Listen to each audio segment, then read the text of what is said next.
माँ ने दूध पिलाया है? मैं सिखों से पूछता हूँ, मैं जाटों से पूछता हूँ, मैं बिहारियों से पूछता हूँ, मैं राजपूतों से पूछता हूँ, मैं मराठों से पूछता हूँ। माँ ने दूध पिलाया है?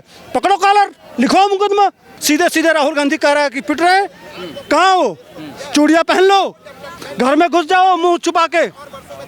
शर्म नहीं आती है? हमको कहा होता तो राहुल गांधी जहाँ मिलते वहाँ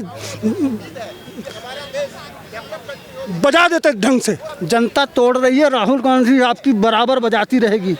अभी तो यह शुरुआत है, आप दौड़ नहीं, आप कुछ भी कर लीजिए, सत्ता में वापस आने वाले नहीं हैं।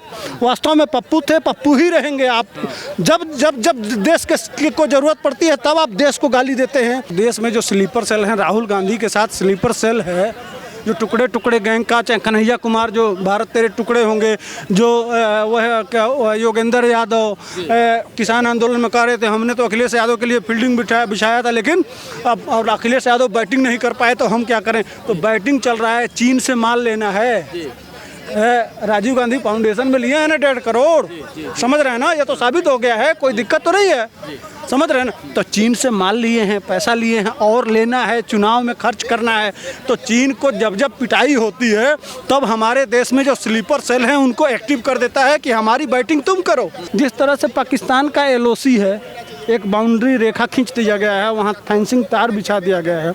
जब आपके दादा युद्ध हार ही गए थे तो चाइना से बैठ के एक समझौता कर लिए होते। जिस तरह से पाकिस्तान का बाउंड्री है उसी तरह से वहाँ एक बाउंड्री हो गया होता।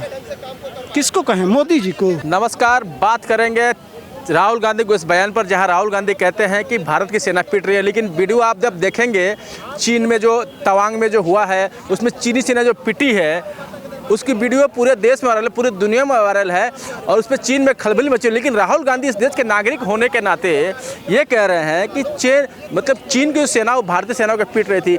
इसी सारी बातों पर चर्चा करने के हमारे साथ सुधीर पांडे जुड़ चुके हैं। हम उनसे जानेंगे कि राहुल गांधी के दिमाग में क्या चल रहा है।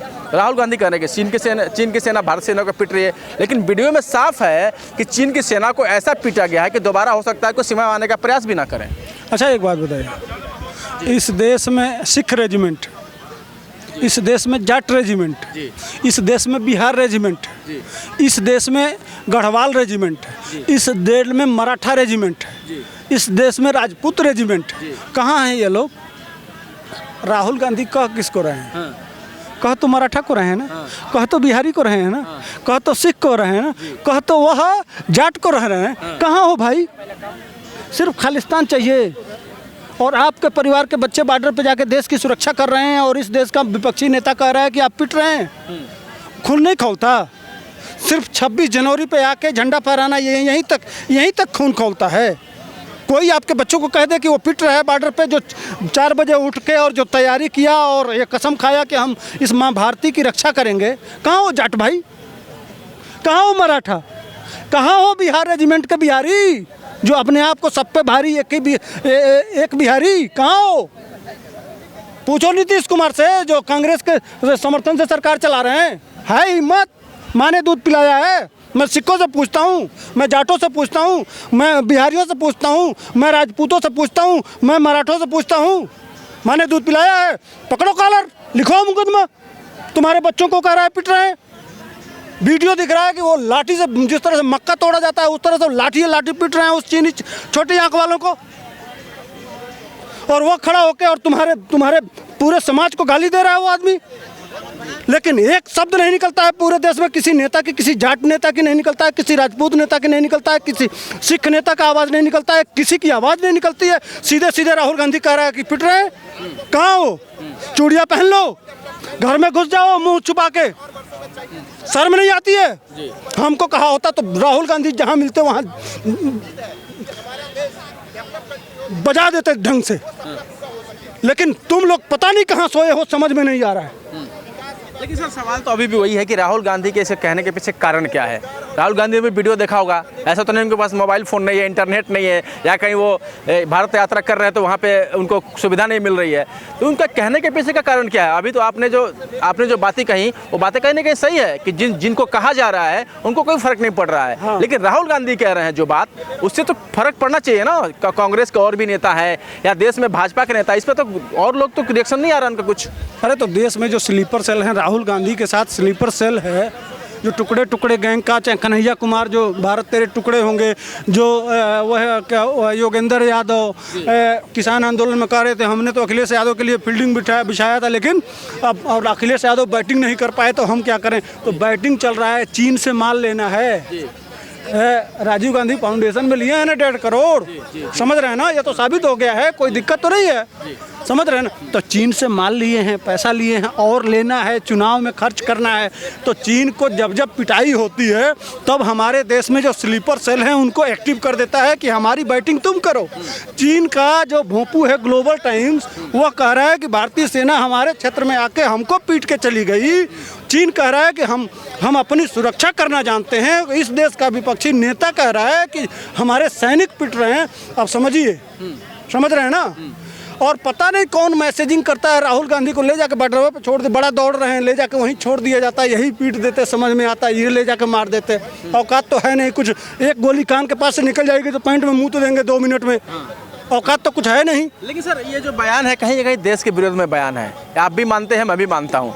तो जब चुनाव जीत जाते हैं मोदी जी तो कहते हैं कि ईवीएम हैक हो गया, तो ये रोना क्यों रोते हैं? जब ये देश विरोधी बयान देना है तो रोना क्यों रोने लगते हैं अचानक? देश समझ गया है जो इनके खानदान ने जो कुकर्म किया, जो इस देश को लूटे, गोभी एती करोड़ों गोभी उगा लिए गमले में, और जो ये देश को लूटे, चूँकि सारे लोग हैं जमानत में, समझ रहे हैं ना। यह देश जो समझ रहा है और देश जिस गति से बढ़ रहा है, चीन को दिक्कत उससे है कि इस समय सबसे ज़्यादा विकासशील विकसित देश के रूप में स्थापित हो रहा है भारत। दुनिया से इकोनॉमी आ रही है, और अगर भारत इसी हिसाब से बढ़ता गया, अगर 2027-28 तक कह रहे हैं कि 7 ट्रिलियन की इकोनॉमी हो जाएगी, हम दुनिया को पीछे छोड़ के तीसरे नंबर की इकोनॉमी हो जाएंगे, चीन को जवाब देने लगेंगे। इस देश का इंफ्रास्ट्रक्चर, एम्स, इंजीनियरिंग, रोड, शिक्षा सब जब बढ़ जाएगा, इंडस्ट्री आ जाएगी, भारत उठ के खड़ा हो जाएगा, सबको रोजगार मिल जाएगा, सब संसाधन संपन्न हो जाएगा, तो फिर इनको वोट कौन देगा? इनसे सवाल पूछेगा ना कि आपने 60 साल में क्या किया, या 8 साल में मोदी अगर इतना कर सकता है तो आपने 60 साल में क्या किया? भ्रष्टाचार के खिलाफ, बेरोजगारी के खिलाफ, गरीबी के खिलाफ, भूखमरी के खिलाफ आपने क्या किया? फिर तो ये 300 साल तक आएंगे नहीं, यह वैसे वैसे बिना सत्ता के चले जाएंगे। तो अब सत्ता तो मिलनी नहीं है, सत्ता नहीं मिलेगा तो गाली ही तो देना है। लेकिन सर राहुल गांधी अचानक बार बार कहते हैं कि प्रधानमंत्री मोदी चीन का नाम नहीं लेते, और कहते हैं कि चीन की सेना अंदर आ चुकी है भारत में। लेकिन 1962 में क्या हुआ था सबको पता है। हाँ, जो अक्साई चीन में दे दिए जमीनियाँ, वो क्या हुआ? अच्छा एक बात बताइए, जिस तरह से पाकिस्तान का LOC है, एक बाउंड्री रेखा खींच दिया गया है, वहाँ फेंसिंग तार बिछा दिया गया है। जब आपके दादा युद्ध हार ही गए थे तो चाइना से बैठ के एक समझौता कर लिए होते, जिस तरह से पाकिस्तान का बाउंड्री है उसी तरह से वहाँ एक बाउंड्री हो गया होता। किसको कहें? मोदी जी को। मोदी जी तो लड़ रहे हैं, मोदी जी सेना को सारा हथियार दे रहे हैं, सारा इस समय सारा राफेल से लेके सारा हथियार लगा दिया गया है बॉर्डर पे। चीन बाप बाप चिल्ला रहा है, सारा जो स्ट्रेटेजिक जगह है वो सारा कब्जा कर लिया है भारत, वो बाप बाप चिल्ला रहा है, दुनिया उसका साथ नहीं दे रही है। मोदी जी एक चाय वाला तो इतना कर गया, आपने इस देश के लिए क्या किया? सवाल तो यहाँ है। कुछ किए नहीं, और वहाँ पे मोदी जी ने कल घोषणा भी की कि हम कुछ भी हो जाए हम बॉर्डर तक पूरा सड़क बनाएंगे। तो ये राहुल गांधी को क्या देश के विकास से समस्या है क्या? अरे इनके तो रक्षा मंत्री कह रहे थे कि हम रोड बना देंगे तो चीन अंदर आ जाएगा, डर के मारे इन सब पूरे कांग्रेसियों की पैंट गीली थी। अरे भाई, मोदी जी को हटाने के लिए दरअसल एक गैंग है, जब ज़रूरत पड़ता है तो पाकिस्तान के साथ खड़ा हो जाता है, जब ज़रूरत पड़ता है तो चीन के साथ खड़े हो जाता है। इस देश में जो टुकड़े टुकड़े गैंग है वह इनके साथ साथ पैदल दौड़ रहे हैं। तो वह जानते हैं कि इस देश में इस तरह के लोग भरे पड़े हैं और उसी का लाभ इनको मिल रहा है, और वही समझ रहे हैं कि इस देश के लोग तो बोका चोदा हैं। तो बोका चोदा हैं तो हम जिस तरह से हाँकेंगे, आज तक हाँकते आए हैं, वैसे हाँकते रहेंगे और देश चलता रहेगा, हम मलाई खाते रहेंगे, हम तो राजा हैं। ये कहाँ से आ गया? कोई दूसरा कैसे हो सकता है प्रधानमंत्री? हमारे बाप की बपौती है, हमने यह देश बनाया, हम कैसे बन गया? ये अहंकार जनता तोड़ रही है। राहुल गांधी आपकी बराबर बजाती रहेगी। अभी तो यह शुरुआत है। आप दौड़ नहीं, आप कुछ भी कर लीजिए, सत्ता में वापस आने वाले नहीं हैं। वास्तव में पप्पू थे, पप्पू ही रहेंगे। आप जब जब जब देश के को ज़रूरत पड़ती है तब आप देश को गाली देते हैं, जब तब विदेशों के साथ खड़ा हो जाते हैं, चाहे वह देश की संस्कृति की बात हो, सभ्यता की बात हो, ज्ञान की बात हो, विज्ञान की बात हो, हर चीज़ में आप इनको पता नहीं लिख के देता कौन है। कोई जिहादी ही होगा, देश विरोधी ही होगा जो इनको समझाता होगा कि यह बोले क्या। समझ रहे हैं ना? तो जो कम से कम इतनी समझदारी होना चाहिए कि देश का, कम से कम मोदी का विरोध करते करते हम देश का विरोध तो न करें, लेकिन ये हमेशा देश का विरोध करता है। सेना का सर, आपने बात रखी सर, बहुत बहुत धन्यवाद आप जुड़ने के लिए हमारे साथ। तो अब देश में ये माहौल हो गया है कि सेना का अपमान नहीं सहेगा हिंदुस्तान। देश अब उतना, वो देश पहले वाला देश नहीं रहा। अब लोग समझते हैं, राजनीति को भी समझते हैं देश में। जब से मोदी जी की सरकार आई है, देश में जिस प्रकार से विपक्ष ने जिस प्रकार से देश को नीचे गिराने का काम किया है, उसी प्रकार देश में डेवलपमेंट की भी बात होती है, देश में विकास का सतत प्रक्रिया चल रही है। लेकिन इसी बीच हमारे चैनल को सब्सक्राइब करें, शेयर करें, लाइक करें। धन्यवाद।